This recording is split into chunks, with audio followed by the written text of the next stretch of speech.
Hello, everyone, and welcome to another episode of the Find Your Voice podcast. Today, I want to give you a little bit of an update. All the things that are happening to get closer to my dreams every single day. I try to take action a little bit every day, and the little actions really add up. It's the compound effect, big time. So whenever you think there's this huge mountain in front of you, just approach it by taking the first step. Yeah, we all know this, but I know that we often feel overwhelmed. And I'm not going to lie, I do sometimes feel overwhelmed. Just last Sunday, the twins were a lot. I was trying to prepare food in the kitchen, and then I was thinking, it's really suspiciously quiet. And I went upstairs. They were in their playroom, and there was mascara all over their table, the bathroom door, and the wall. They had gotten a hold of, because my oldest daughter, she likes to sometimes put makeup on just for fun. And then, even at home, she just puts makeup on for fun. And then she'll, she'll just take it all off again. And apparently she had left some of the makeup in the bathroom. She hadn't locked the bathroom door, which we're always supposed to lock the bathroom door because otherwise the twins go in there and take everything out of the drawers. Now, most drawers in this house are secured, but they already know how to open that up too. So mascara all over the place. So that's a lot. Those are the moments when I feel like it's like I don't have enough to do already. Now I'm going to have to try to see if I can get this stuff off, which is not easy. And of course, it was waterproof. But let's get into all the things that I've been doing lately. I spent probably, it was hours, at least a couple of hours last weekend. Yes, among all this mascara going on, I was trying to prepare food and also trying to look into things like anything I can do from my phone on the weekends or in the afternoons when my babysitter is not here. I try to kind of save everything that doesn't need me to be in my office. And whatever I can do on my phone, I will, so that I can focus fully on the things such as this one, recording a video and an audio podcast. I need undistracted time for that. So I will do that when I'm in my office and my babysitter is, right now she's outside with the kids. Nice weather, beautiful day, so they can be outside a lot again because they are like going crazy in the house. I spent hours trying to look for a way to have an American phone service, because I need an American number, because for me to register, like even to create a bank account, like a new PayPal and a new everything, because my business, my LLC that I have created in Texas requires all these things. But you need a phone number for two-factor authentication. And since I have accounts on the German side of things already, like for my business here, I can't use that same phone number again. So creating everything from scratch. So I looked into that. There was this company, Toll-Free Forwarding. And I thought at first, that sounds pretty good. And it was not that expensive, was a good deal. But then they called me actually. And then they said, but it doesn't support text messages. So that's not going to work for me because I'm going to need like an actual phone. Then I checked into okay, how can I do this? I could just have an extra phone. I have an old iPhone, I think it's the iPhone 7, and it actually still works, of course. And I could use that and just get a SIM card with an American provider. And, I would maybe talk to a friend in the States and they could send, get this for me, or I could have it sent to their home and then they could send it to me. It's a small thing, so you could just put it in an envelope and send it over, which wouldn't be very expensive. And then I found out, most providers have eSIMs nowadays. So you don't actually physically insert a SIM card into your phone anymore these days. When I set up my iPhone, 14 I have here? We're at 15 already now, but I have the 14. When I set that up, I didn't actually need to put my SIM card in there. It just automatically did it and it created like an eSIM.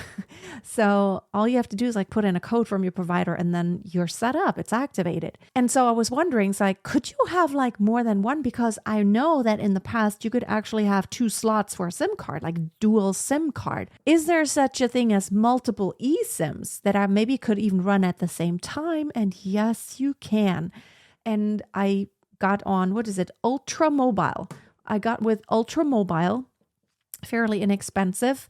And I did like a 3-month deal because I want to kind of try it out and see. You could pay for an entire year, or it's kind of like a prepay thing, right? You prepay and then you have, I don't need data volume because I'm in my Wi-Fi. I just need the number. And now I actually have 2 phone numbers that are active on my phone. So that is so cool. Someone could call me, they could call my American number and it would ring my phone here. I wouldn't pick up because I think, is that still like that? I'm not familiar because the last time I was in the States, it was years ago. And then you had to pay for like the forwarding fee if you were not in your country. I don't know if it's still like that, but texting and like WhatsApp messaging totally works. And here's the kicker.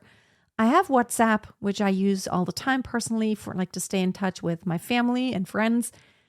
And I was wondering, what if I had like, is there any way to have like 2 WhatsApp accounts and like have them both active so that when I have incoming messages or I want to send a message from the same phone from the app? And yes, so what I have now is I have a regular WhatsApp account and I downloaded the WhatsApp Business app. And because it is for my Texas LLC, you could do it for personal use too. It's 2 different WhatsApp apps and they are all there at the same time now. So if I could text with an American number, which what if I wanted to like get back and like, talk to some more potential dates, even before I get to the States, I could give them an American number and I could do that. That would be kind of interesting. Okay. So that I got the phone number. I already have a business address because when I created the LLC, I went through Texas registered agent. So I have a registered agent so that I never have to provide like my home address. Even when I move to the States, you don't want to do that really because I don't know. In Germany, it's a lot like below your emails, you have to actually put your address when you send out mass emails, like, to your list. And when there's like tens of thousands of people on your list, you don't want to have your house actual physical address on there. You don't want to do that, of course. So I have an address in Austin. It's like 5100 Balcones Drive, Suite 100 in Austin. I don't know the zip code right now, but I have a phone number. That is so exciting. Now I can actually set up a bank account. I already set up Wise. I actually figured out that you can do it in the same account. So I have a personal Wise account, formerly TransferWise. You can hold several different currencies in there. And you actually have a bank routing number for that currency. Like I have a European in euros. I have a British pound account. And so if one of my customers wanted to pay me in British pounds, they can just direct bank transfer from their bank to my bank. It's a British routing number then to a British bank, but it's Wise. And I also hold a balance in American US dollars and it's an American routing number. So that's pretty cool. So I have my personal Wise account, but I've been using it for business, which isn't actually, everything has to be through my Texas LLC. So I can start investing officially in my business and let like all my expenses for my business can run through that. So I've created a Wise account that is just for business and I could actually use my same account, except now I have a personal and a business. But I think I still probably need an actual, like a local bank. I'm going to look into that. Maybe there are free business checking accounts because at this point, there are not going to be a lot of transactions. Really, most transactions for me happen through all the payment providers. Is that what it's like? Online payment providers. So it's PayPal, it's Stripe, and it's my Wise. And then, of course, what I would do is like I could transfer certain sums over into an actual American local bank account. I don't know yet. I have to like maybe talk again and find out, can I just use my PayPal? I definitely do have to open up a new PayPal with everything else tied to it. And I do think they need an actual physical, like a local account, like an American account if I wanted to. Everything is now going to be based in Texas. And so I have the address, I have the phone number. I need an actual account that is based in the US. Wise is I don't know if this is going to work, if they're going to let me link to that. I'm going to try that. And if not, I'm going to have to open a business checking account and I don't need a lot of features. So maybe I can get a free one.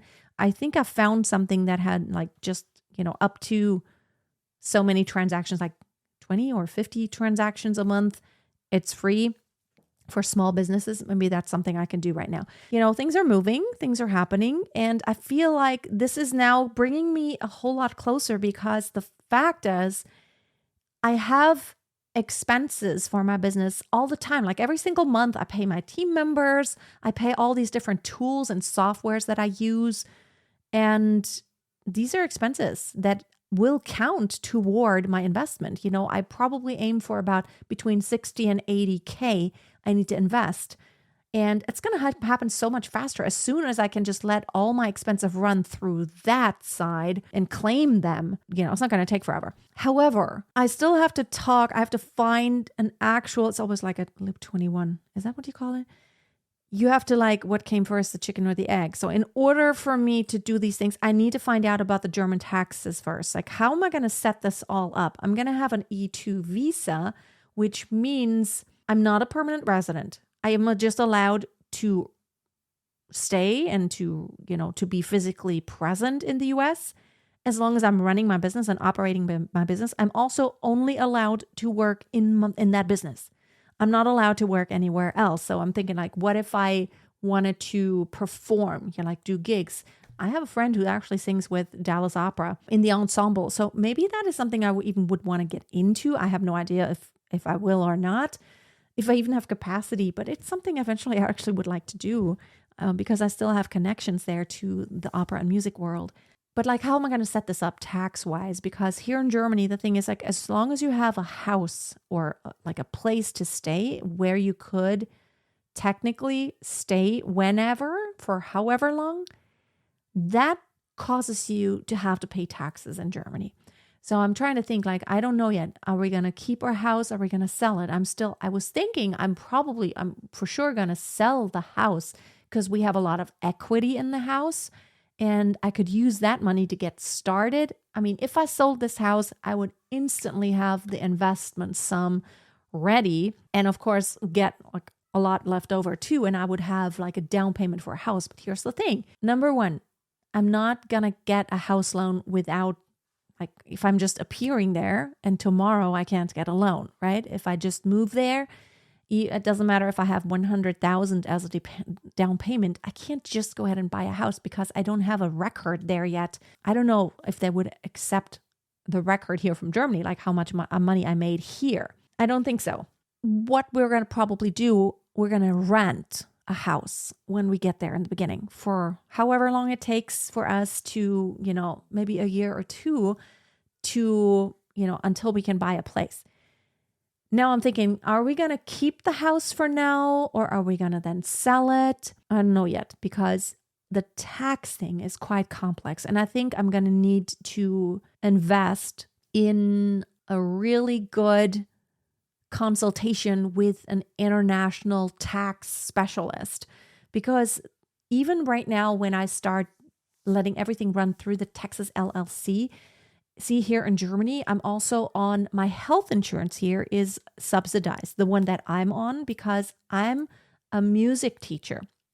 So everything who's in music and publishing business, you get subsidized. The arts, the writing and arts, they get subsidized. So I'm paying half of what I normally would pay for my health insurance. So I'm asking myself, can I, do I even want to remain paying my taxes in Germany because I have a house? And the US and Germany, they have this, I don't know how to call it in English now, Doppelbesteuerungsabkommen, which means they have an agreement to where when someone lives there, in the US and Germany, that they don't have to pay taxes in both countries, to both countries. They have this agreement to where, I don't know where you would then pay your taxes, but you have to claim your tax. You have to file a return. It's not a return. You have to file your taxes. When you're self-employed, it's usually not a tax return, okay? You're filing your taxes, but then you're going to have to file your taxes in both countries. So I have to file a tax report for my Texas LLC every year. And then I also have to file a personal tax report for my personal income tax. Now, of course, in the US, my personal income tax is going to be so much cheaper, about maybe 25 to 30%, versus here in Germany, at the tax bracket that I'm at, it's more like 40%. So, but if I had to pay taxes here in Germany, when I am obligated to pay taxes here, I also have the right to get, we call it Kindergeld. You get an amount when you have like per child. It's like a tax break for having your children, right? So per child, you get a certain amount of a tax break. You can deduct that from the amount that you pay taxes off. I don't know.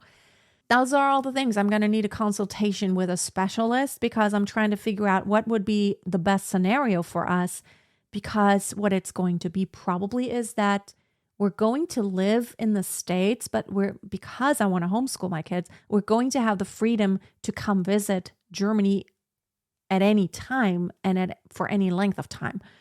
And my business is online, which means I can operate it from anywhere. And so if we came, let's say 2 months in the summer or so, we came to Germany and stayed here with my mom. I don't know yet, but that my mom lives for 2.5 hours from where we live right now. And my daughter has a bunch of friends right here where we live right now. So I'm trying to think, like, are we keeping our house? And if we keep our house and I have the option to get into the house at any time, and when you have like the power of like key, I don't know what you call it, but then you have to pay taxes in Germany. So I have to like figure out how to do all that. Like, are we keeping the house? Are we selling everything? Are we like breaking off everything here? Closing it all down, which then if we did want to come back would make it all much more difficult. Like, like you have bank accounts, you have all the stuff, the infrastructure that you have built to just be there and live somewhere, right? If you have never moved internationally, you don't know all these, but if you have ever moved internationally, like in Germany, you have to register when you move somewhere, even when you move in the country. You move to the next street and you have to go to the city hall or town hall, and you have to tell them your new address. There's this, you have to tell them where you live. In the States, I know that's not the case. Like, you just basically, I'm in the country or I'm not in the country. And of course, as someone who has a visa, it is relevant whether you're in the country or not in the country. And for the visa, having an E2, what they want to see is actually that you don't have the intention to become a permanent resident at that point. They want to see that, we call it like you're not taking down your tents all the way here in Germany, because you're not getting a permanent resident visa. You are only getting a visa to work on your business, and you can stay in the US for as long as you work on your business. And it fulfills all the stipulations, and you're successful, and you're doing what you said you're going to do in your business plan, but you're not a permanent resident. So you're not going to vote. A lot of things you're not going to do because you are not a permanent resident. You can still, you can get bank accounts, you can get a credit card, you can get a home loan, you can do all those things. You cannot adopt. Maybe foster parenting you could do, I don't know, but adopt you can't. So these are like just trying to navigate here, trying to find out like, okay, what's the best way? And there's just so many things you have to find out to make an informed decision, because you're dealing with governments and tax issues. That's not a joke. You really have to be on the safe side. And I've watched a bunch of videos on YouTube about like the German tax system. The German IRS is like, you leave the country, because there have been a lot of people leaving the country because taxes are so high here. So they want to avoid that. So they're not making it easy for you to get like out of the German tax system. And of course, I'm sorry for all the American citizens who don't, who live overseas somewhere. You're going to have to file a tax return every single year in the United States, because you have to pay your taxes in the US because you are a citizen. It doesn't matter where you are. In Germany, it's not that way. You can be a citizen and you don't have to file a tax return here as long as there are certain things fulfilled. But that's what I'm trying to find out. What am I doing? So basically today was not a lot of mindset things, but this is what goes on between, all the mindset on the embryo adoption thing front. Yes, everything's going. I had 2 appointments yesterday, one with my OBGYN. He did a bunch of tests, sent them off to the lab, and then they're going to send me the results. It's what the clinic wants in Poland. And then I saw my midwife. She drew some blood. She took blood and samples and she sent it in to the lab and they're going to do a bunch of tests. So I'm going to pay for these out of pocket, except for a couple tests that my OBGYN did because it was time, because every other year is supposed to have certain tests. And it just happened to be the time where I'm supposed to like the cancer screening and stuff. So we had that. And after all those results come back, and we have an appointment on the 22nd with a notary because we have to sign some documents. And after all that's done, green light, it can happen. So let's just say June. If everything works out in June, I'm going to have a maybe May or June embryo transfer, which means if everything works out, I'm going to have a baby maybe February or March of 2025. And then when the baby is, let's say anytime from 6 months onward, we could move. But here's the thing. If I'm doing everything the way I want to do it, really, it's not going to be this huge, gigantic thing of like, now we're going to make this huge move and leave everything behind here and move everything over there. What if we didn't have to do that? What if we could just it's almost like we're in between. We're living in both places, but that's why I have to find out about the tax stuff. What if we just start renting a place there and maybe for the time being rent out our house, which then of course would mean we have to move out everything, which, oh my goodness, it's so much stuff. But I'm thinking maybe if business goes really well, I could even, I don't want to ship all the furniture over there. But even just to work, I don't think we need a lot of things to begin with, but even just to get to work, I need at least like a digital piano of some sort and some studio stuff. Like I need a computer. I need the camera I could take back and forth. That's not too heavy. Like my good camera. Lighting. I have like monitor speakers here. I have my Rodecaster, like all those things. I'm going to have to probably either get it all there or ship it there. I don't know yet. But like I'm trying to think about like this way of maybe it's not this huge gigantic thing. Maybe we could just slowly set up things in the States. And yes, of course, renting a house is expensive, but I'm expecting business to go really well. I'm trying to see if I can claim more for like business expenses. Like everything I can buy there that is for my business, the digital piano, the computer, it can all count toward my investment toward my business. So anything I invest in, I have to do it anyway, right? So that is the update. Everything is rolling. And again, it's like one step after the other. I had some doubts. Like, I don't know, because I talked to someone in a mastermind group and she also wants to move to the States. And she had some doubts because like, oh, everything is so good right now in Germany. And everything is just like easy. And I enjoy everything so much. Should I even do this? It's so hard to move to the States. And then it made me think, it's like, what if everything were good here? But here's the thing. It's going to be summertime. Like the weather is starting to get nicer and that happens every single year. In the winter time, I'm like, oh my goodness, I want to get out of here. And then the summer, it's like, oh, it's actually quite nice. Like we have a nice yard. So, but I don't want to base my decision on that because apart from all the weather stuff and whether it's beautiful outside or not, I do want to move to the States. But again, it's this thing of like, I don't want it to be like this finite, okay, this is it and we're never coming back. Even for my kids, I want it to be this like, it's like we're not cutting everything off. We still have strong ties here in Germany. I do want to spend as much time as possible with my mom. She's going to be 80 next year. And I want to spend as much time as possible with her, which I think living in the States and then visiting here for at least a month or 6 weeks or 2 months each summer, we're actually going to end up ultimately spending more days a year together than we are now. Because right now, she has still her shop.